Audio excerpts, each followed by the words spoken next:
राष्ट्रवादी काँग्रेस पक्षाचे ज्येष्ठ नेते छगन भुजबळ यांना मंत्रिमंडळात संधी न दिल्यामुळे ते नाराज आहेत का, अशा चर्चांना जे आहे ते आता राजकीय वर्तुळात उधाण आलेलं आहे। आपल्यासोबत स्वतः छगन भुजबळ आहेत। भुजबळ सर, तुम्ही नागपूरहून आता नाशिकच्या दिशेने रवाना होत आहेत। खरं तर हे कारण काय, नाशिकच्या दिशेने रवाना होण्याचं कारण काय? हिवाळी अधिवेशन सुरू आहे, तुम्ही आता चौथ्यांदा आमदार म्हणून निवडून आलेला आहात। चौथ्यांदा नाही, 2, 5, 7 वेळा आलो। 7 वेळा, 2 वेळा मुंबईतून आलो आणि 5 वेळा येवल्यातून आलो। 2 वेळा MLC होतो। प्रश्न असा आहे की ठीक आहे, आज राष्ट्रगीत होतं, महाराष्ट्रगीत होतं, पहिला दिवस होता, तो अटेंड केला आणि निघालो मी। कारण कालच्या जे काही मंत्रिमंडळामध्ये समावेश न केल्यामुळे राज्यामध्ये जे आहेत OBC आहेत किंवा आमचे इतर मागासवर्गीय आहेत आणि मतदारसंघातले लोक आहेत, ते जर फार क्रुद्ध झालेले आहेत, दुःखी झालेले आहेत आणि त्यामुळे मला असं वाटलं की आपण तिथे बसून राहणं, आणि लोक तर रस्त्यावर यायला लागलेले आहेत, तर आपण त्यांच्याशी बोललं पाहिजे, त्यांना सांगायला पाहिजे, विचारू काय करायचं ते।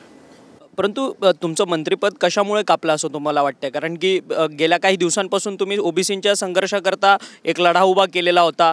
आता महायुती मोठ्या प्रमाणात सत्तेवरती आली तरी तुम्हाला मंत्रिपदापासून डावललंय? तुम्ही एक लक्षात घ्या, मी केवळ मंत्रिपद मला दिलं नाही म्हणून मी नाराज नाही। मी अनेक वेळेला अशी मंत्रिपदं गेली आणि आली। मी विरोधी पक्षनेता म्हणून सुद्धा या विधानमंडळात काम केलेलं आहे। एकटा शिवसेनेचा आमदार असताना सुद्धा 85 ते 90 सगळ्यांना अंगावर घ्यायचं काम केलेलं आहे मी। प्रश्न हा मंत्रिपदाचा नाही, ज्या पद्धतीनं ही वागणूक दिली जाते आणि अपमानित केलं जातं, त्यामुळे मी दुःखी आहे। मंत्रिपद ते येतात जातात आणि ती काय अनेक वेळा मी मी 91 मध्ये रेव्हेन्यू मिनिस्टर झालो। मी 91 मध्ये, 1991 उपमुख्यमंत्री झालो, होम मिनिस्टर झालो, सगळं झालो, परत खाली आलो, परत वरती गेलो। प्रश्न असा आहे की हा राष्ट्रवादी काँग्रेस पक्ष स्थापन करताना सुद्धा पवार साहेबांबरोबर मीच होतो आणि अजित पवार जेव्हा बाहेर पडले त्यावेळेला सुद्धा त्यांनी माझ्याबरोबर चर्चा केली आणि म्हटलं ठीक आहे, सगळे म्हणतात तर आपण जाऊया, मी राहीन तुमच्याबरोबर। आणि त्यांच्याबरोबर राहून मी पुन्हा सगळ्यांचे वार मीच झेलले।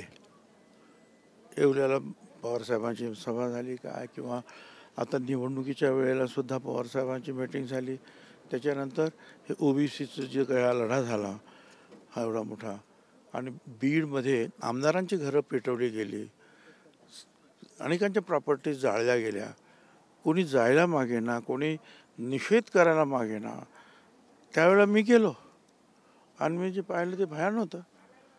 पोलीस काही करू शकत नव्हते आणि अख्खं बीड पेटलेलं आहे। आणि मग अशा वेळेला जे आहे मी म्हटलं की मी आता गप्प बसणार नाही आणि मी माझा आवाज उठवण्याचं ठरवलं। 16 नोव्हेंबरला मागच्या वर्षाच्या 16 नोव्हेंबरला मी राजीनामा दिला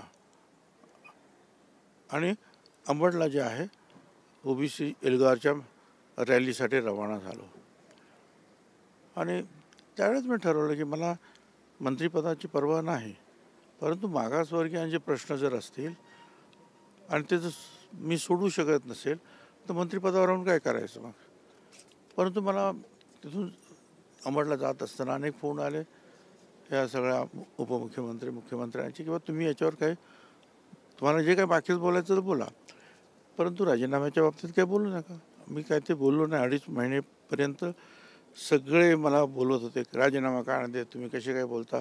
विधानसभेत सुद्धा बोलत असताना मी एकटा बोलत होतो आणि सगळे कागदपत्र घेऊन सुप्रीम कोर्टाचे माझा मुद्दा मांडत होतो OBCचा, आणि त्याला मागून आणि पुढून दोन्ही बाजूने जे आहेत माझ्यावर राजीनामा द्या अशी मागणी झाली। मी गप्प बसलो।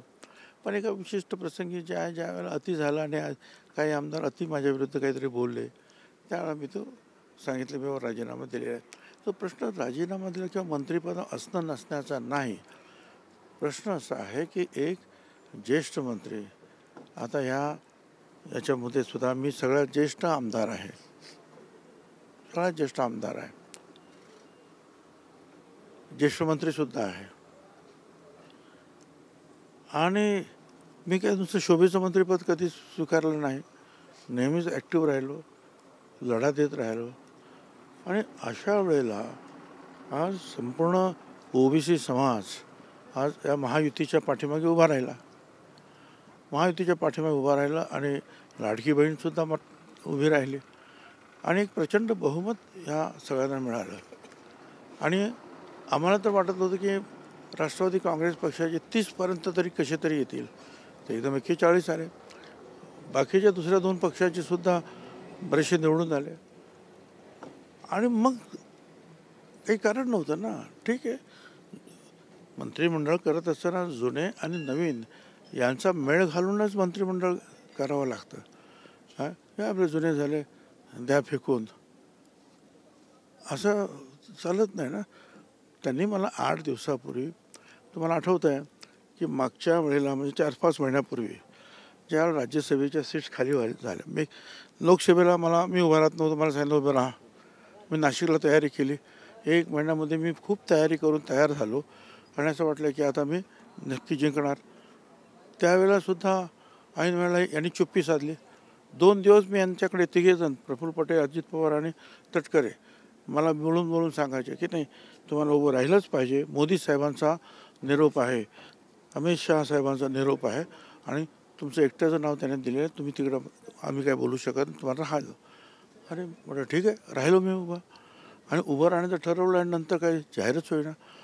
मग मी म्हटलं मग मी काय असं काही ह्युमिलिएशन काही सहन करणार नाही, 1 महिना झाला तरी नाव जाहीर करत नाही. मी माघार घेतली. ठीक आहे. मग पुढे राज्यसभेच्या 2 सीट निघाल्या. मग एक सुनेत्राताईंना दिलं, बरोबर ठीक आहे द्या. दुसरं कुणाला दिलं तर ते नितीन पाटील, म्हणजे मकरंद पाटील आमदार आणि आता मंत्री झाले, त्यांच्या भावाला का दिलं. तर मी सभेमध्ये सांगितलं होतं की तुला खासदार करीन आणि तू आता मागे घे म्हणून. अरे बा, हे काय पद्धत आहे काय. आणि तो माझा आवाज खरं करण्यासाठी त्याला मला पाठवायचं. म्हटलं मी गेलो तर फायदा होईल पक्षाला, काय समजून घ्या तुम्ही. त्यावेळेला नाही दिलं आणि म्हणा की नाही, तुम्हाला विधानसभेत निवडणुकीला उभं राहायला पाहिजे आणि त्यामुळे काय होईल की सगळे पक्ष जो आहे चांगला उभा राहील निवडणुकीला पुन्हा एकदा. मग आता मी निवडणुकीला उभा राहिलो आणि तुम्हाला माहिती आहे ते जरांगे सकाळी 10 पासून रात्री 2 वाजेपर्यंत माझ्याकडे फिरत राहिलो. वर्षा माझी मीटिंग झाली आणि नक्कीच माझं जे मताधिक्य जे आहे हे कमी झालं. 30,000पर्यंत कसं तरी 25-30,000पर्यंत मी मताधिक्य अगदी खरं म्हटलं काट्याची टक्कर झाली तिथे येवला लासलगावमध्ये. आणि आता ते म्हणायला लागले जेव्हा मंत्रिपदाची शपथ घ्यायची वेळ आली की तुम्ही राजीनामा द्या आणि आता राज्यसभेवर जा. आम्ही त्या नितीन पाटलांचा राजीनामा घेतो आणि तुम्ही तिकडे जा. नितीन पाटलाचा राजीनामा का घ्यायचा तर त्याच्या भावाला मकरंद पाटीलला मंत्री करायचं आहे, आणखीन कोण नाशिकच्या कोणाला तरी मंत्री करायचं. काय यासाठी तुम्ही म्हणजे मला काही लहान पोरासारखं खेळवत आहे. खेळणं आहे मी तुमच्या हातातलं. सांगतो द्या तर देत नाही. ज्या वेळेला संधी आहे त्या आणि नको त्यावेळेला म्हणते की आता राजीनामा द्या, आता तुम्ही जा. का तर ती ॲडजस्टमेंट करायची आहे. काय मान सन्मान आहे की नाही. आणि जिथे मान नाही तिथे काय तुम्ही मला सोन्याचं पान दिलं तरी काय करायचं आहे मला. छगन भुजबळ स्ट्रेट फॉरवर्ड आहेत म्हणून छगन भुजबळांवरती ही परिस्थिती येते का, कारण की तुम्ही रोकटोक बोलणारे नेते आहेत. मग काय शेपूट घालून बोलू का, रोकटोकच बोलणार. आतापर्यंत माझी सवय आहे ती शिवसेनेत असल्यापासून आणि ती सवय काय जाणार नाही. संघर्षातून तुम्ही वरती आलेले नेतृत्व आहात. खरं तर शिवसेना, राष्ट्रवादी काँग्रेस असं हे सगळे पक्ष पाहिलेत. आता ह्यापुढे देखील अशाच पद्धतीचा संघर्ष तुमचा सुरू राहणार. संघर्षाला काय, जोपर्यंत जीवात जीव आहे आणि अन्याय होत राहील तोपर्यंत संघर्ष चालू राहील. परंतु आता पुढची भूमिका काय असणार. तुम्ही नाशिकला जाताय, येवलामध्ये तुम्ही त्या नागरिकांशी संवाद साधणार का, ते म्हणतील त्या पद्धतीने चालणार.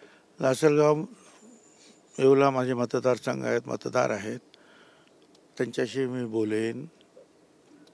समता परिषदेचे ते आणि आमचे मागासवर्गीय समाजाचे अनेक नेते आहेत, कार्यकर्ते आहेत, त्यांच्याशी मी बोलेन. नंतर ठरवेन काय करायचं. पक्षात राहून संघर्ष होणार की पक्षाच्या बाहेर? मग ते आता सगळ्यांना विचारून करीन. पण एक आहे, जहाँ नहीं चाइना वहाँ नहीं रहना.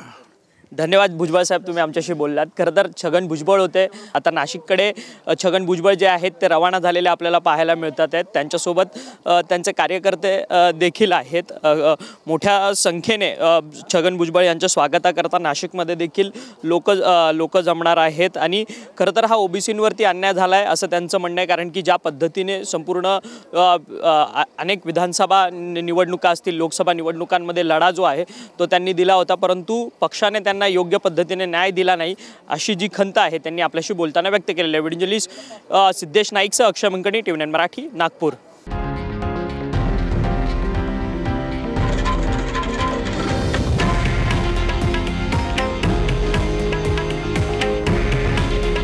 हे आहे देशातील नंबर 1 न्यूज नेटवर्क आणि आपण पाहत आहात TV9 मराठी. काळजी तुमची, हित महाराष्ट्राचं.